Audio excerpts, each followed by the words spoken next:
So, hey guys, welcome back. You can't be a rom-com with your childhood friend season 1 episode number 3 के explanation के अंदर। अब देखो, इसके पहले 2 एपिसोड्स मैंने ऑलरेडी कवर कर रखे हैं, तो अगर तुमने अभी तक उसे नहीं देखा तो यार पहले तो मुझसे देख लेना, और अगर देख रखा है तो आ जाओ फिर शुरू करते हैं इस कमाल के एपिसोड के एक्सप्लेनेशन को बिना किसी देरी के। एपिसोड के स्टार्टिंग में हम यहाँ पे सीओ को देखते हैं जो कि यहाँ पे यू के कमरे में होती है। एंड वो ना एक मांगा पढ़ रही होती है जो कि ऑफकोर्स चाइल्डहुड फ्रेंड्स पे बेस्ड होती है।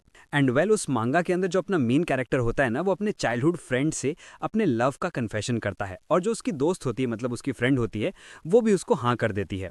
और ये चीज़ पढ़ने के बाद जो सीओ होती है ना, वो ना काफ़ी ज़्यादा खुश होती है। वो बोलती है फाइनली योको को अपना प्यार मिल गया, पता नहीं मुझे मेरा कब मिलेगा।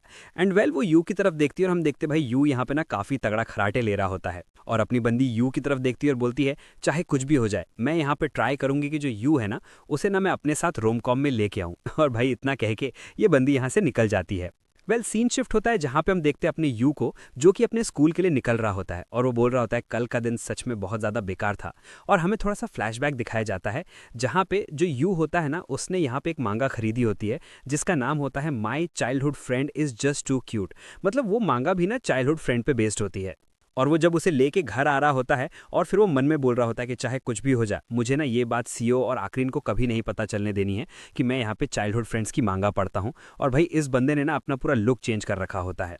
तभी हम देखते हैं कि यहाँ पे पीछे से एक आवाज़ आती है, और वो बोलती यू तुम यहाँ पे क्या कर रहे हो, और ये कैसा गेटअप है।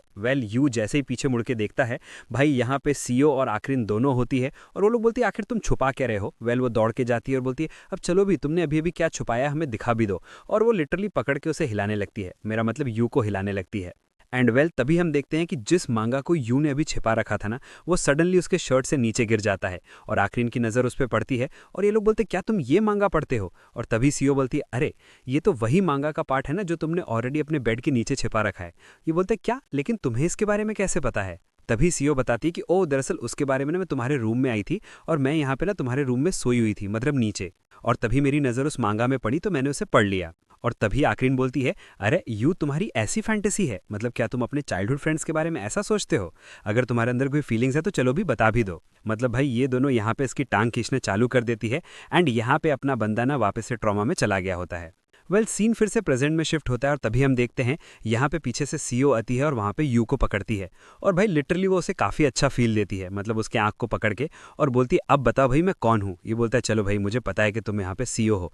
और भाई ये बंदा ना यहाँ पे सीओ को थोड़ा सा इग्नोर करता है, और उसे बोलता है देखो तुम ऐसे पब्लिक के बीच में ना रिएक्ट करना बंद करो, ये कोई अच्छी बात नहीं है। और भाई वहाँ से चला जाता है। सीओ बोलती है आखिर जियो को क्या हो गया, ये ऐसे बिहेव क्यों कर रहा है। इसके बाद हमें सीधे स्कूल का सीन दिखाया जाता है, जहाँ पे हम देखते हैं कि जब भी यहाँ पे जो सीओ है वो यू से बात करने आती है, जो यू होता है ना उसे इग्नोर करने लगता है, मतलब आज पूरे दिन वो उसे इग्नोर करते रहता है। और इस बात से जो सीओ होती है वो काफ़ी ज़्यादा परेशान होती है। एंड वो अपनी डेस्क पे बैठ के ना यही सब सोच रही होती है। तभी यहाँ पे आक्रीन आती है और बोलती है अरे सीओ क्या हो गया, तुम इतनी उदास क्यों बैठी हो, यू ने कुछ करा है क्या। ये बोलती नहीं, दरअसल बात ये है कि जो यू है वो मुझे पूरे दिन इग्नोर कर रहा है, पता नहीं यहाँ पे क्या चल रहा है, मुझे कुछ समझ नहीं आ रहा। ये बोलती है अच्छा ऐसा है क्या। और ये बोलती तुम चिंता मत करो, वो तो बच्चा है, वो लिटरली यहाँ पे चाइल्डहुड मांगास पढ़ता है, मतलब तुम समझ रही हो, वो भी बच्चों जैसी सोच रखता है। खैर जो भी हो तुम थोड़ा कॉन्फिडेंट रहो। फिर अपनी बंदी बोलती है क्या कॉन्फिडेंट। फिर वहाँ पे उसके दिमाग में ना एक आइडिया आता है, और बोलती ठीक है फिर आज मैं ना यही ट्राई करने वाली हूँ। सीन शिफ्ट होता है, और हम देखते हैं जो अपनी सीओ है वो यहाँ पे ना जिम स्टोरेज में आई हुई होती है, और वो बोलती है आज फाइनली यू का टर्न है जिम स्टोर को सही करने का, मतलब साफ करने का। तो मैं एक काम करती हूँ, मैं ऑलरेडी पहले से इसमें रहती हूँ, और जब यू आएगा तो मुझे इसके साथ थोड़ा टाइम स्पेंड करने का मौका मिल जाएगा। और इसने ना एक मांगा को पढ़ा होता है, और उसमें भी ये सीन होता है, तो ये भाई बस उसी को रिक्रिएट करने का सोच रही होती है। यहाँ पे सीन शिफ्ट होता है, और हम देखते हैं यू को, और जो उसका टीचर होता है ना वो उसे आज क्लासरूम साफ करने के लिए बोल देता है, मतलब भाई अब अपना बंदा यहाँ पे जिम स्टोर साफ करने नहीं आने वाला है। यहाँ पे देखते हैं टाइम काफ़ी ज़्यादा बीत चुका होता है, और जो सीओ है वो वहीं पे सो चुकी होती है।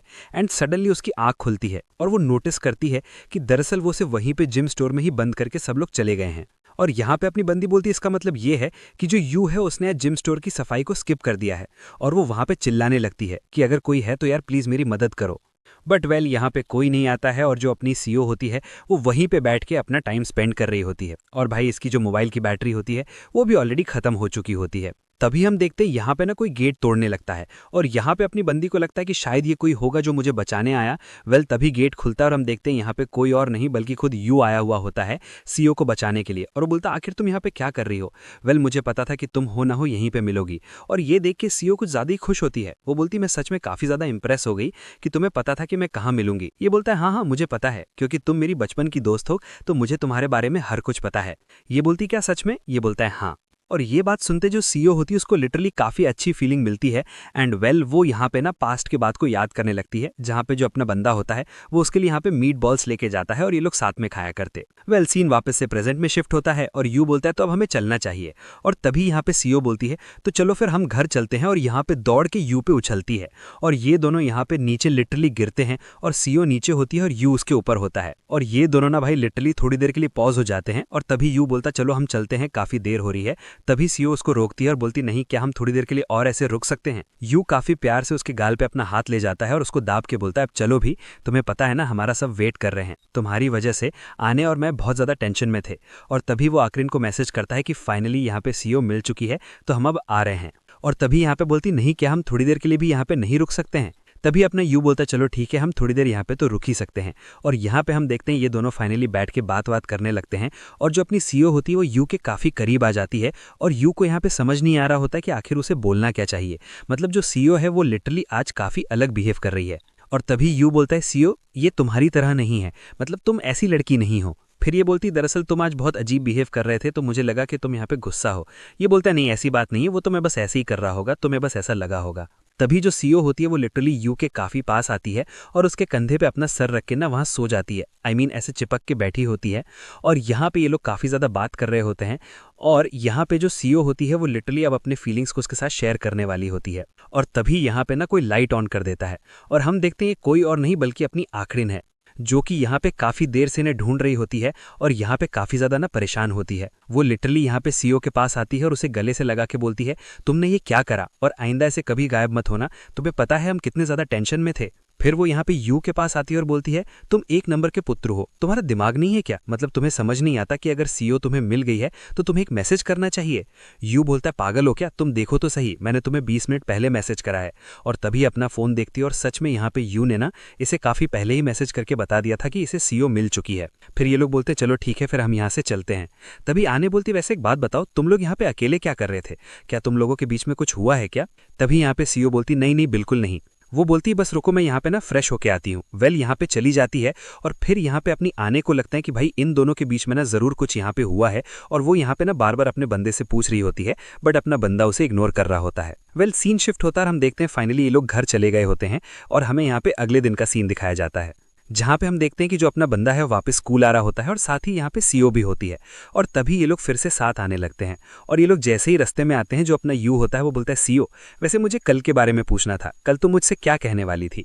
और इतना सुनते जो सीईओ होती ना वो लिटरली काफ़ी ज़्यादा एम्बैरस फील करती है और बोलती चलो ठीक है मैं यहाँ पे जा रही हूँ, मुझे थोड़ा काम है। और भाई यहाँ पे दौड़ के ना ईओ से पहले स्कूल चली जाती है, मतलब यू को अकेले छोड़ के। और तभी यहाँ पे ना यू जो होता है वो मन में ही सोचने लगता है क्या इसका मतलब ये है कि जो सीईओ है वो मुझसे प्यार करती है और वो अब मुझे कन्फेस करने वाली है कि वो मुझसे कितना ज़्यादा प्यार करती है। और भाई तभी ना ये सीईओ के साथ बहुत सारी चीज़ें इमेजिन करने लगता है और ना अजीब अजीब से एक्सप्रेशन देने लगता है। तभी यहाँ पे आकरीन पीछे से आती है और बोलती है तुम एक नंबर के ठरकी इंसान हो, मतलब तुम्हारी हद है यार, तुम यहाँ पे भी उस मांगा को पढ़ के हम लोगों को इमेजिन कर रहे हो, तुम सच में एक नंबर के ठरकी इंसान हो। ये बोलता है अरे बस कर यार, तुम्हें कैसे पता कि मैं वही सोच रहा था? ये बोलती मुझे सब पता है तुम्हारे बारे में, अब चलो अभी स्कूल चलते हैं। सीन शिफ्ट होता है और हम देखते हैं यहाँ पे सीईओ को, जो कि यहाँ पे अपने रेस्ट रूम में होती है और भाई वो अपना फेस वे साफ कर रही होती है और यहाँ पे ना काफ़ी ज़्यादा घबराई हुई होती है। तभी यहाँ पे आखिर ने इसके पास आती है और बोलती सीईओ आखिर क्या बात है, तुम इतना अजीब बिहेव क्यों कर रही हो, तुम्हारी तबीयत तो ठीक है ना? सीईओ बोलती हाँ बिल्कुल, मतलब मैं बिल्कुल ठीक हूँ। और यहाँ पे जो सच में सीईओ होती है ना वो बहुत अजीब से बिहेव कर रही होती है। तभी यहाँ पे आखिर इससे आगे पूछने वाली होती है कि मतलब क्या सच में उस रात वहाँ पे कुछ नहीं हुआ था? मतलब भाई जो आखिर है ना इसे अभी भी लग रहा है कि उस रात कुछ तो हुआ है जो कि ये लोग उसे नहीं बता रहे हैं। एंड फाइनली आकरीन फिर से इसे पूछ ही लेती कि चलो भी अब बता भी दो, क्या सच में उस रात वहाँ पे कुछ हुआ था क्या? यहीं पे सीन शिफ्ट होता है और हम देखते हैं कि भाई यहाँ पे गर्ल्स के वॉशरूम के बगल में ही बॉयज़ का वॉशरूम होता है और यहाँ पे अपना बंदा ना अपने बाल सही कर रहा होता है और बोल रहा होता है कि चलो भाई आज तो मैं उनके सामने अपना इंप्रेशन झाड़ के रहूँगा, मतलब उन्हें तो आज मेरे से प्यार होके ही रहेगा।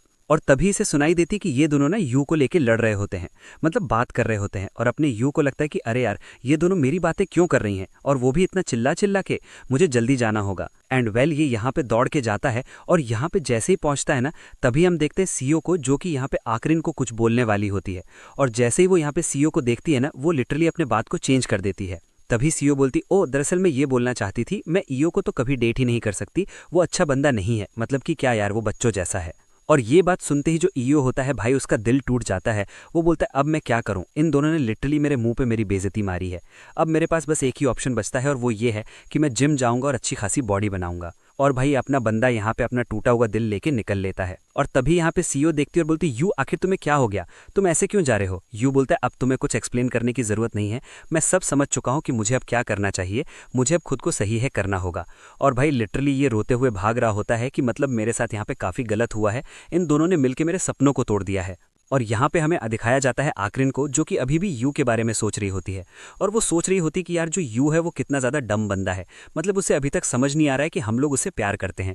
वेल तभी हम देखते हैं कि भाई इसके बाथरूम में यहाँ पे यू एंटर लेता है, और जो अपनी आकरीन होती है ना, उसने कुछ नहीं पहना होता है, और जो अपना यू होता है वो उसको ऐसे ही देख लेता है। और ये चीज़ देखते ही जो आकरीन होती है वो यू को पकड़ के कूट देती है। सीन शिफ्ट होता है और हम देखते हैं कि दरअसल जो यू है उसके घर वाले ना अभी आकरीन के घर पे शिफ्ट हुए हैं, क्योंकि यू के घर में कुछ काम चल रहा है। और इसी की वजह से जो अपना यू होता है वो आकरीन का बाथरूम यूज़ करने गया होता है। और भाई अब तुम्हें समझ आ गया होगा कि आखिर यहाँ पे चल क्या रहा था। फिर यहाँ पे जो अपनी आकरीन होती है वो उससे माफ़ी मांगती है, और हम देखते हैं जो आकरीन होती है वो यहाँ पे अकेले जाके बैठ जाती है। तभी यू पीछे से जाता है और बोलता है, अखिल तुम यहाँ पे अकेले क्यों बैठी है, अब चलो बता भी दो। और हाँ, उसके लिए सॉरी जो भी हुआ, मतलब मैंने कुछ जान के नहीं करा। ये बोलती है, हाँ मुझे पता है, मैंने तुम्हें ऑलरेडी माफ़ कर दिया है, तो अब तुम यहाँ से चले जाओ, मुझे अकेला रहने दो। ये बोलता है चलो ठीक है, और यहाँ से जाने लगता है। और तभी आखिर उसे रोकती है और बोलती है, क्या तुम्हें हमारे प्रॉमिस के बारे में याद है। तभी ये बोलता है, कौन सा प्रॉमिस, तुम उस प्रॉमिस की तो बात नहीं कर रही। ये बोलता है, हाँ मुझे याद है। और ये बोलता है, हाँ तुमने उस समय मुझे कहा था तो मुझे कभी अकेला मत छोड़ना जब मैं वॉशरूम करने जाऊंगी। ये बोलती, क्या तुम पागल हो क्या, ये सब कौन याद रखता है, बेवकूफ़ कहीं के। और भाई हमें यहाँ पे पास्ट का सीन दिखाया जाता है, जहाँ पे हम इन लोगों के बचपन का सीन देखते हैं। फिर यहाँ पे सीन वापस से प्रेजेंट में शिफ्ट होता है, और यहाँ पे अपनी बंदी बोलती है, ये सच में गधा है, इसे कुछ याद नहीं है। वेल तभी ये थोड़ा आगे बढ़ती है, और तभी अपना बंदा बोलता है, ओह तो क्या तुम उस प्रॉमिस की बात कर रही हो जब मैंने तुम्हें कहा था कि हम दोनों हमेशा एक साथ रहेंगे, मैं तुम्हें कभी भी अकेला नहीं छोड़ूंगा। और ये बात सुनते ही जो अपनी आकरीन होती है उसे काफ़ी अच्छा लगता है, और वो बोलती है, तो क्या तुम अभी भी उस प्रॉमिस को निभाओगे। ये बोलता है, मतलब। तभी आकरीन बोलती है, क्या तुम मुझसे शादी करोगे, मतलब क्या मैं तुम्हारी वाइफ बन सकती हूँ। और ये बात सुनते ही भाई यू के कान फट जाते हैं, उसे समझ नहीं आ रहा होता है कि आखिर यहाँ पे चल क्या रहा है, और वहाँ पे वो काफ़ी एम्बैरेस फील कर रहा होता है। एंड वेल इसी के साथ ही एपिसोड यहीं पे ख़त्म हो जाता है। तो तुम कमेंट करके बताना कि तुम्हें एपिसोड कैसा लगा, इसकी एक्सप्लेनेशन कैसी लगी। और हाँ, अगर अच्छी लगी हो तो यार एक लाइक एंड सब्सक्राइब करना मत भूलना। वेल तो चलो फिर मिलते हैं तुमसे एक और नई वीडियो, एक और नई एक्सप्लेनेशन के साथ। तब तक के लिए टेक केयर, गुड बाय।